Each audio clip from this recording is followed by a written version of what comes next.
Yo, what's going on, everybody? And welcome into the first Felix Impressions video. Now, all this is just my first impressions of a game or medium or something that I saw or got to play. I got to stream a few hours of the Outbound Ghost on its release day. Big thank you to the team at On Radical Games and Digerati DM for reaching out to me and giving me the opportunity. Along with that, here's this video. So the first thing I took note of when I booted the game was actually in the settings, not even the game or story itself, but in the settings. There were different difficulty sliders. Now there's a base difficulty, you've got your easy, medium, hard, and your very hard, or like nightmare basically variant. But then you also have, the amount of experience that you can get. You also have the amount of damage taken, the damage done, and experience multiplier. So if you really wanted to, you could break the game pretty much right away for yourself. And then there's actually also special settings or mods, basically, if you're doing, a second run of the game or something like that. And there's figment randomization and apparition randomization. And I didn't know what this was at first. But when you get into the game and you get familiar with the terms, it's so freaking cool. Such a cool idea.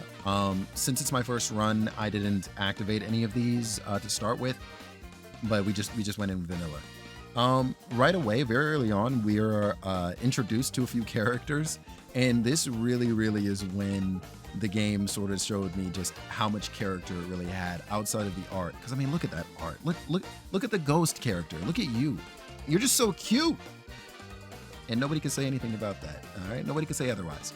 The characters themselves were actually all just super nice. And what's cool about that is that your bonds with certain character or your impressions of certain characters actually can unlock a new party member, but that party member is manifested from an emotion that you felt or an emotion that you received from them. A figment of self, so to speak. And I think that is such a very unique idea to increasing the party and also having something that matters quite literally emotionally to the player character and those around you, right? So now it feels like, oh, okay, I've got this character now in my party, or hey, in this moment, I definitely felt this. Here's how I relate to this, and that's manifested itself as an emotion or feeling or thought, maybe even action as well. The combat in the Outbound Ghost is actually remarkably different for a turn-based RPG. Of course, you have the turns, it's turn-based, like I just said, but you also have, whenever you select majority of the abilities, you get to determine yourself whether or not it's a critical hit. Early on, when I was learning about the timing to land critical hits, I realized that the green part of the bar, which would be the guaranteed critical hit, actually does disappear over time if you wait too long to hit it, so that way you just hit normally. Landing in the red space actually gets you a miss. And I thought that was just so unique. Like, you get to decide basically based on your own timing, your own ability, whether or not you miss, land a crit, or just, you just hit normally. And this can make or break your whole setup in a battle. Depending on whether or not you're good with the timing or not. It's so good. That being said, the Outbound Ghost is not without its challenges. There were a few fights that I had where I had to retry multiple times, or I just outright quit because I wasn't getting lucky with some of the RNG, but also I just wasn't strong enough.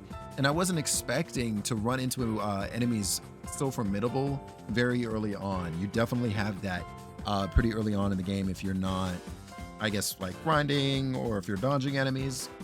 I absolutely recommend dealing with any and all confrontations as they come up, but there are a few that will take you by surprise. I had so many times during the Outbound Ghost where I just sat back and took in the sights. I wanted to take so many of these scenes that I got to see so far and just turn them into wallpapers or something, just put some calm, chill music, or maybe even some other kind of future funk or something to the background of it, and just take that in because it's such a good look. The music of the game itself is so good. Whoever did the instrumentation, thank you so much, because my ears were just so happy the entire time. The soundtrack is amazing. I'm gonna need that on a vinyl. I'm gonna need that on Steam. Wherever you can get it to me, please.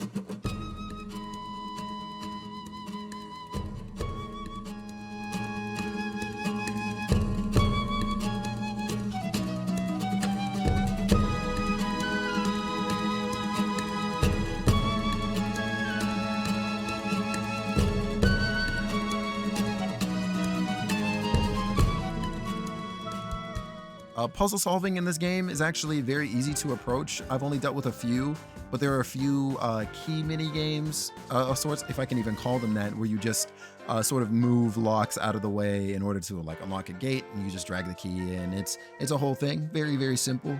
It confused me at first because there was actually no tutorial or some sort of like help or how-to that immediately popped up on my first confrontation with one of those. I don't know if that's an overlooked thing or if that was intentional. I just sort of assumed myself that, this is sort of a learn as you go kind of game, trial and error. I believe there's actually a message somewhere in the game that says to do that, like, hey, experiment. But I think that was in reference to a move I later unlocked. I believe that same philosophy to apply to much of this game. I wonder, what if it's a puzzle? Shirley loves those, and maybe the cave is reflecting that? Yo, if she loves puzzles, I just want to talk, to be honest. That's kind of problematic. Here, try to use this to light up the torches. Maybe it'll open the gate? Yeah, it's worth a try. Yeah, I definitely had to use my Master Roshi voice. Let me know how I sounded. I think if you're somebody who likes turn-based RPGs, you loved Paper Mario, or maybe this is your first sort of paper entry, this is a phenomenal title, and I hope to see nothing but success for this game and future projects that the team may make. I did run into a few little glitches, but nothing crazy. It's mostly things on the visual end. I had an incident where two enemies ran into me, and I think both of them disappeared after the fight had concluded. Once after a fight, the game thought I was in one of the bushes, and so it created this shaky screen effect that only happens when you're hiding in the bushes from enemies. I thought that was a bit odd, but it was minor enough and not annoying. It was an easy fix too. All you have to do is just step into another building or enter a well or something, and then step back out, and you're totally good. But aside from that, like, it just ran so smoothly. But yeah, those were my first impressions of the game. Let me know what you thought of this. Maybe I should do some sort of structure for this.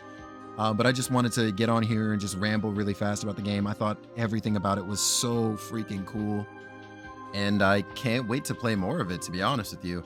Thank you again for watching this video. Hope to have some more Felix impressions up on here soon. But in the meanwhile, I actually do have other videos I put up kind of recently. And we'll have them up on the screen here for you. So, if you like, take a peek, leave a like, subscribe, comment, all that good stuff. I deeply would appreciate it.